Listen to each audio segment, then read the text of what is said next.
are mine. Pangarap nyo ay pangarap ko. Are mine. Pangarap nyo ay pangarap ko. Are mine. Pangarap nyo ay pangarap ko. Are mine.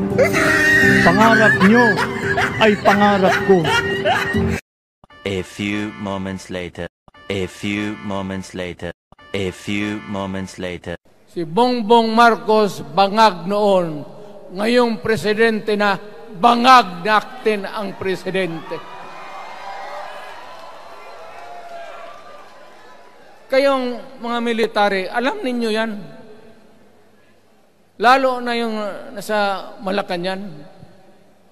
Alam ninyo, the armed forces of the Philippines, alam ninyo, may drug addict tayo na presidente, putang inang yan. Nung ako'y mayor, pinakitaan ako ng evidence ng PDEA. Doon sa listahan, nandoon yung pangalan mo. Ayaw kong sabihin yan kasi magkaibigan tayo. Kung hindi magkaibigan, magkakilala. Ikaw pumapasok kayo ng alanganin.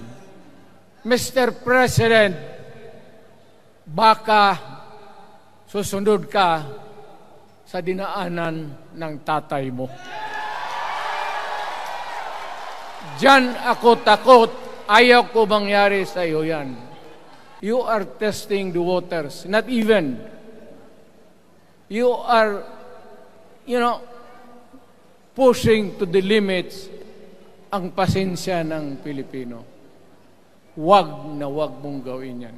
You want to perpetuate yourself in power at the expense ng buhay ng bayan. Huwag ninyong kalimutan, Mr. President, ang delikadesa. Mr. President, huwag mong kalimutan na isang term ka lang pagkatapos bababa ka na.